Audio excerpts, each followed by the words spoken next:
polisi, pukul kami bukan pencuri. Babi itu haram dimakan, tetapi tidak haram untuk dibicarakan. Berapa hari ini pesta babi lagi ramai banget diperbincangkan sama netizen, guys. Bagi kalian yang nggak tahu tentang apa sih ini, oke, kita bakal bahas dan rangkumin buat kalian semua.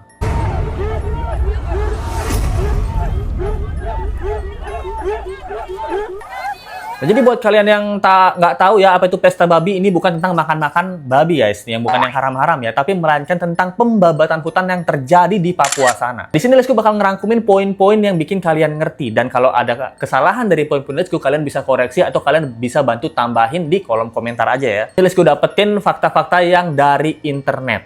Jadi intinya tentang pesta babi ini adalah pemerintahan Indonesia yang lagi gencar-gencarnya membabat hutan di Indonesia. Sebanyak 2,5 juta hektar itu hutan di Indonesia lagi dibabatin. Mau dipakai buat nanam sawit, tebu, padi, dan sama peternakan juga.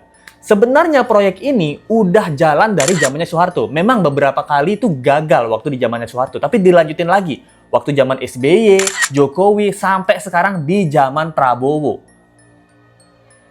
Sebenarnya dari proyek ini itu banyak banget proyek-proyek di Papua ya. Kurang lebih ada 10 perusahaan yang berdiri di sana dan semuanya itu dimiliki satu keluarga. Siapa itu? Namanya itu adalah John Lin Group. Nah, tapi ingat, di sini juga ada 3 nama yang kalian harus awasin ya.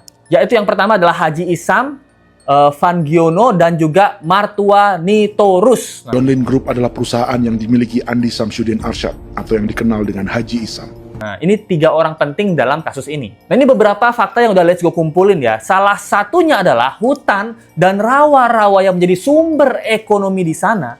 Sebagai tempat mereka mencari makan, pangan mereka itu dihancurkan abis. Buat kalian yang bingung, kalau gitu kenapa orang Papua di sana nggak berontak aja, nggak perang aja melawan mereka? Atau mereka nggak menjaga tanah kelahiran mereka atau segala macam. Nah, mereka ini udah ngelawan, guys. Tapi para proyek perusahaan besar ini dijaga sama siapa? Sama TNI kita. Nah, tentara negara Indonesia kita yang harusnya menjaga rakyatnya, tapi menjaga orang-orang yang punya kepentingan. Ini bukan yang jaga, bukan satpam, bukan security, bukan polisi, tapi TNI, guys, dengan persenjataan lengkap. Dan tanah mereka di sana juga diincar buat apa? Buat dijadiin markas TNI. Ini gila banget kan? Nah, di dokumenter ini itu juga dijelasin bahwa TNI yang harusnya melindungi warga-warga Papua itu malah anarkis dan bengis gitu. Berat domba turun, kita kaget masyarakat. Dorang subongkar itu kai-kai.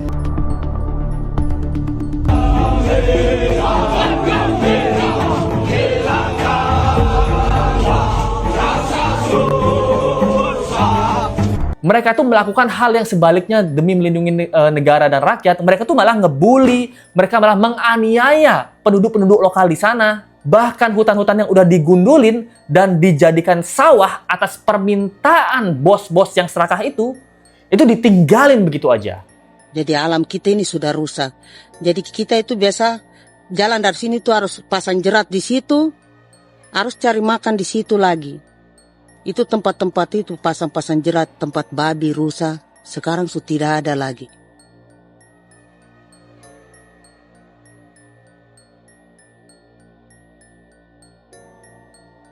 Rekaman ini memberi gambaran bagaimana Kasuari kehilangan rumah di bekas hutan dan rawa yang telah dibabat.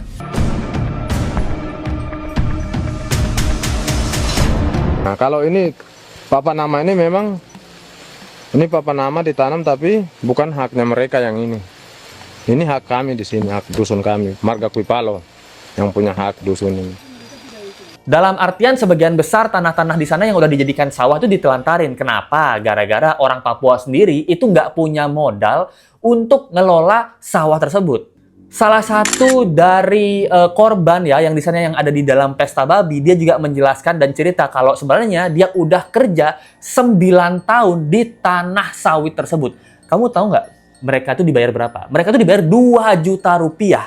Nggak cuma 2 juta dibawa pulang ya, 2 juta ini dipotong lagi 1 juta. Jadi orang ini kerja 9 tahun, setiap bulan cuma dapat 1 juta dibawa bersih di Papua, guys. Ini sedihnya kayak gimana, guys? Orang kirim eksavator, orang kirim tentara, orang kirim polisi, pukul kami bukan pencuri, kami tidak pernah mencuri orang barang. Kami tidak pernah menangis ke orang lain. Kami tidak pernah menangis ke kita bapak mama. Kami menangis kepadamu. Bekerja 9 tahun di perkebunan sawit. Selama 9 tahun kerja di sawit, bisa punya rumah kah? Atau Tidak, motor kah? tidak, Johnson kah? tidak. Cuma makan saja. Pendapatan juga kan tidak lebih. Habis dimakan. 1 minggu libur berapa hari? Tidak libur, Minggu tetap kerja? tetap kerja. Tidak bisa ke gereja? Hari Minggu kerja. Ini salah satu fakta dan informasi yang nggak masuk akal banget di Let's Go ya. Kenapa? Gara-gara ada kejadian di mana dalam satu malam aja ya, ini satu malam ya, ini kayak Roro Jonggrang nih. Satu malam itu tiba-tiba ada ratusan eskavator datang dari Papua, datang ke Papua ya, dari Cina. Nah, jadi ada eskavator ratusan dari Cina itu datang ke Papua. Total ada sekitar 2000 eskavator datang dalam semalam buat apa?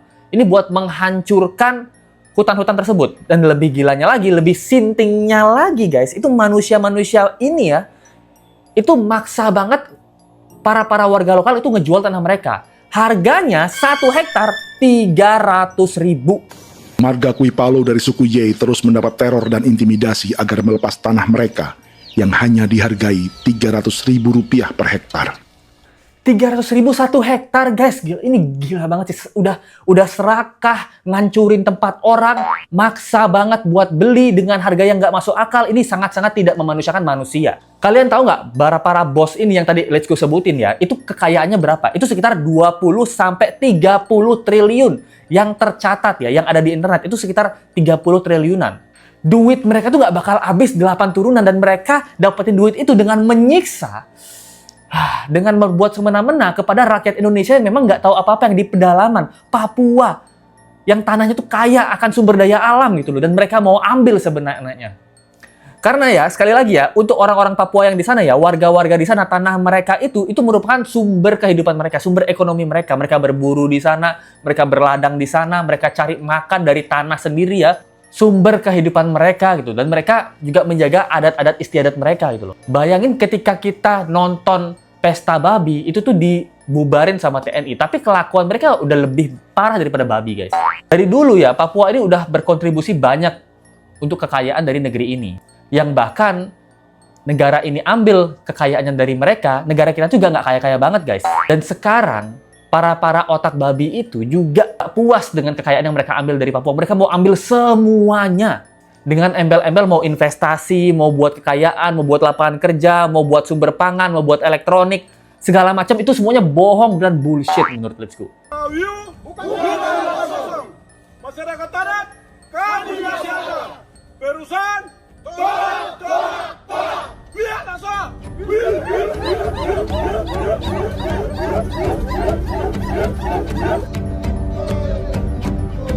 Jika tanah adat dan hutan adat hilang, kami mau hidup di mana? Maka di sini saya mau bilang, negara jangan tipu-tipu kami lagi. Buat kalian yang pengen nonton Pesta Babi itu ya, disarankan untuk nonton nobar ya gitu, bareng-bareng gitu sama teman-teman supaya terbuka dan wawasan kalian juga bisa berdiskusi dengan masalah ini. Sebenarnya video ini lumayan cukup panjang, video Pesta Babi 1,5 jam. Jadi kalau kalian nonton, lebih baik yang disarankan sama sutradaranya sendiri untuk nontonnya beramai-ramai. Tapi awas, ini sudah juga dalam pengawasan para TNI ya. Ini beberapa hal di Pesta Babi tersebut. Dan kalau kalian bingung ya kenapa dijuluki atau dibuat judulnya Pesta Babi, ya karena babi ini di Papua itu sebagai simbol hukum dan sakral ya. Babi itu haram dimakan, tetapi tidak haram untuk dibicarakan. Baik. Gitu, yang nggak boleh itu dimakan oleh orang-orang Muslim. Kan? Oke. Lu kok dengan situasi ini seolah-olah mau mengatakan babi dibicarakan pun tidak boleh gitu loh. Ya kan? Difilmkan pun tidak boleh gitu. Dan sebagainya. Nah itu persoalan pertamanya ya. Jadi ada upaya menebar sesuatu yang secara rasional kita belum dengar penjelasannya, bahkan pada tingkat tertentu itu justru menanam ya persoalan yang semestinya udah dibongkar tuh, ya kan udah dibongkar oleh kita ya. Jadi ya itu yang saya sebut tadi tuh, yang haram tuh memakannya, mendiskusikannya enggak. Membicarakannya enggak gitu kira-kira. Nah, yang kedua adalah soal pelibatan TNI-nya sendiri. Pelibatan TNI ke ranah apa yang disebut dengan penegakan keamanan. Kan kalau kita baca entah itu yang di Ternate ya, di beberapa tempat tuh selalu alasannya itu karena dianggap akan mengganggu keamanan. Pertanyaannya tentu saja yang paling mendasar tuh sejak kapan TNI punya kewenangan untuk menyetop satu aktivitas masyarakat sipil disebabkan karena mereka merasa bahwa itu acara akan mengganggu keamanan.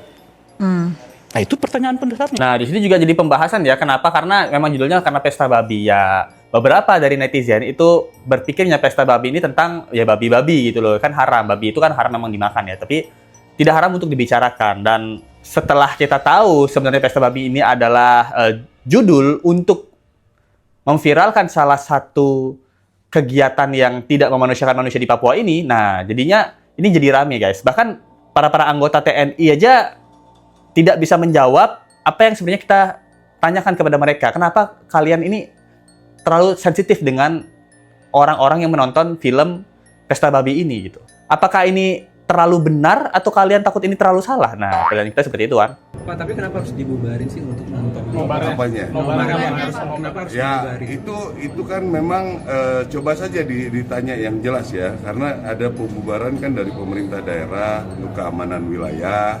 Soal pesta babi.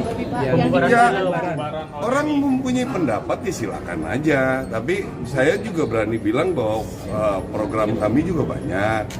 Itu pendapat-pendapat orang bahwa seolah-olah kita mempekerjakan begitu kan bukan kepentingan TNI. Itu kan cadangan untuk negara. Ya silakan tanya ke yang punya program. Kami meyakinkan program itu berjalan, tidak ada yang tersakiti. Ya, kalau dilihat mungkin teman-teman belum pernah lihat ke sana ya. Itu masyarakat di sana ada yang tidak punya air bersih, ada sekolahnya juga tidak sekolah. Ya, kami justru banyak hadir ke sana, banyak membantu mereka. Mungkin ya coba aja komunikasi langsung dengan orang-orang di sana. Kelompok-kelompok masyarakat yang terpencil yang selama ini ngambil airnya ke sungai. Sungainya juga pasti jorok lah sudah zaman sekarang ini. Pak, tapi kenapa harus dibubarin sih untuk nonton? Apanya? Kenapa harus Ya, dibubarin? itu kan memang coba saja ditanya yang jelas ya, karena ada pembubaran kan dari pemerintah daerah untuk keamanan wilayah. Itu kan tanggung jawabnya koordinator wilayah. Antara pejabat pemerintahan di sana menganggap ada resiko keributan. Ya kan itu mereka, tidak ada instruksi langsung. Oh, ini permintaan Pemda begitu ya? Pemda kan yang cerita. Oh, itu dia guys. Jadi para TNI juga katanya ya karena takutnya ada resiko untuk ketidakamanan ya, resiko keributan gitu. Nah, ini pertanyaan besar kita, kenapa sekarang TNI melakukan hal seperti ini ya? Dia bilang ini semua perintah dari Pemda. Nah, Pemda ini kenapa dia memerintahkan seperti itu? Apakah ini perintah dari atasan langsung tanda kutip investor yang diduga punya harta triliunan ini? Nah, ini pertanyaan kita semua ya. Karena ya seperti kalian tahu, yang paling kaya sebenarnya adalah tanah Papua. Tapi memang tanah Papua ini dimanfaatkan oleh tanda kutip oknum-oknum yang lebih pintar untuk dikeruk kekayaannya, untuk memperkaya bukan negara Indonesia, tapi memperkaya diri mereka sendiri, triliunan. Dan ini juga didukung oleh fakta-fakta yang ada ya, seperti Freeport. Kalau kita lihat juga ekskavator yang datang ribuan untuk menghancurkan hutan gitu. Dan kemarin juga IKN kan gitu, di Kalimantan juga udah mulai gitu. Jadi memang di Indonesia ini kayaknya nggak boleh ada hutan ya bagi ruang hijau di Indonesia ya. Kalau ada hutan dikit dibabat gitu. Nah, jadi itu dia salah satu rangkuman. Kalau kalian penasaran apa yang diceritakan tentang film ini, menurut kalian gimana? Kasih tanggapan kalian di bawah ini guys. Thank you banget buat teman-teman yang udah nontonin Let's Go. Kalau ada kurang atau misinformasi dari Let's Go, kalian bisa bantu untuk tambahkan informasi atau koreksi informasi Let's Go di kolom komen di bawah. Itu udah bisa disampaikan, thank you banget atas supportnya. Kalau kalian ingin ke support lebih, ada link di bawah atau dari Super Thank aja. Kita ketemu lagi di video berikutnya. Sampai jumpa lagi guys. Bye.